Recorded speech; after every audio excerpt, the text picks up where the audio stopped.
Hi everyone and welcome to Autodesk PowerMill. So we have started the module number 2, which is all about the 2D toolpaths and machining strategies. And in the previous videos, we have discussed about the face milling operation and 2D curve area clearance.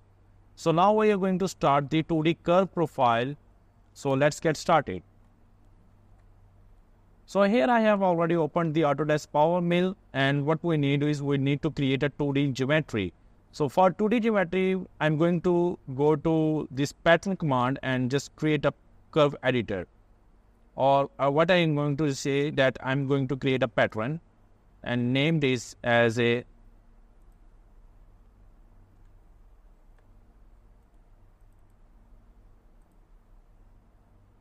go to curve editor and create a rectangle.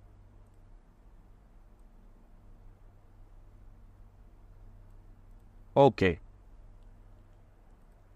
So I just create a rectangle with no dimensions, or just set it as a default. Okay. It's a random dimensions and all this stuff. Go to home and set the block. Set the block type as active pattern. Calculate and set your desired length. I'll say that it's a 200 millimeters. And what I have to say that in X direction we have 200, or I could say 190, and in Y direction say just add 10 millimeters. Let's calculate again. So we have the total length in X is 179. What I'm going to say is I'm going to set it default. Just click plus 10 millimeter, and in Y direction just plus 10 millimeter, and in Z direction I'm say that I'm going to set it 20 millimeters. Okay, and for positive direction I will say that it's 0.0. Okay.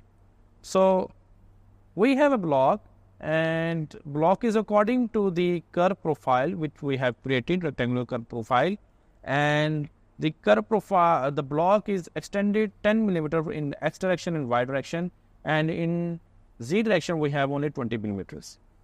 So let's create a curve profile to the curve profile, and we want to clear the area inside or outside of the curve.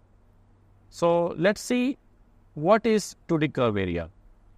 So just click on the toolpath and go to 2D curve profile. So as you see that the icon shows, or the symbol shows, or the preview shows that we have a geometry here, and according to this geometry the cutting toolpath will only create according to the geometry shape which we have created. So it just follows the 2D geometry. So this geometry is a rectangular geometry we have here, and the cutting tool will work only inside or outside of this geometry. It will never move the area inside this geometry, okay? Just like the 2D curve area clearance. So it will never move the material. Just it will follow the curve area, curve profile and move that material. Just click on OK, and we have the toolpath which is named as 2D profile. So only the profile will be work here.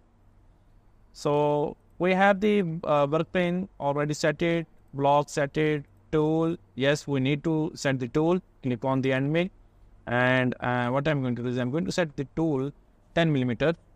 So flat end mill 10 millimeters, and that's 10 millimeter. Okay, go to machine tools. Don't need limits, no need. Curve profile, yes, we have a curve profile named as this, and you can edit this curve profile. Okay, so just click on the curve editor and you can edit this curve. Okay, click OK and set the positions. So I have set the positions inside or outside. So if I set it inside, the cutting tool will work inside. Or if you want to set it outside, just click on the outside tool, remove the material outside of this curve. Okay. So we have an extended material over here and just want to remove the extra material outside this curve. So I just selected the machine side outside and just click OK. So you have to set the limit. So what I have set it is -10 Newton. Let's say that we have -20 millimeter in depth.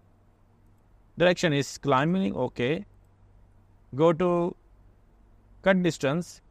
We have the stock 20 millimeter and the step down is 2 millimeter. OK. We need to remove the material 2 millimeter every step and move that material. OK.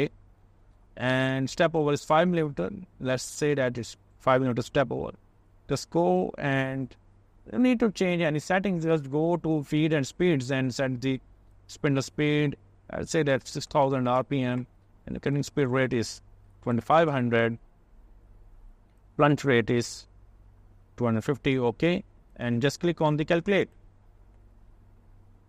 So what you see over here, just it creates a tool path, but you see that the cutting tool path is created only on these edges. This is because that we don't have enough material to remove this by this cutting tool, because the cutting tool is going to be moved outside. So therefore the cutting tool will never move that material. So what we need is just go to block and add some more material. OK, just click on here 10 millimeter extra and 10 millimeter more. OK, that's it. Click calculate and you will get the tool path here. So this is how the 2D curve profile will work. Just go and close this and simulate it. So just go to simulation, select the 2D profile and play it. Yeah, it's working right now. So it removes the material outside of this curve. And if you want to remove the material inside of this curve, just click the settings and make it inverse. It will remove the material from the inside. OK. Or let's go and go to toolpath, go to setting and click refresh it. Select the curve definitions and active this inside. Click OK. Click calculate. And you see over here that the cutting tool path is placed inside of this material. OK, or inside of this curve. So this is how we can create the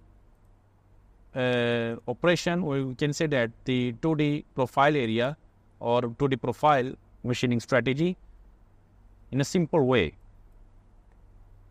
Calculate it. OK.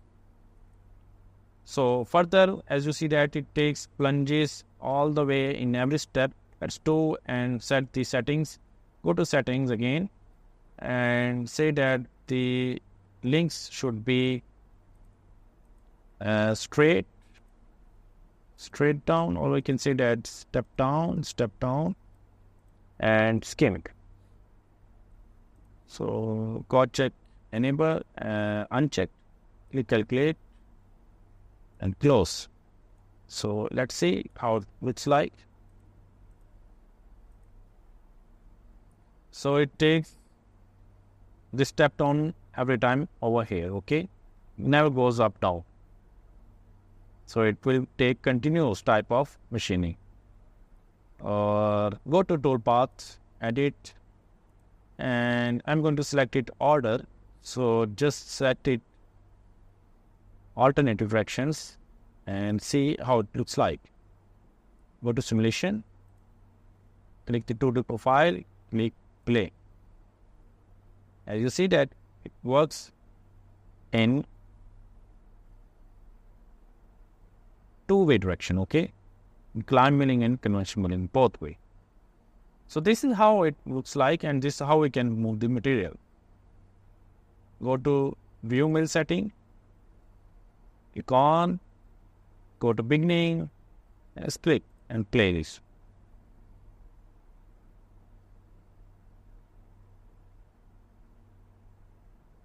And this is how the material is being moved from the side.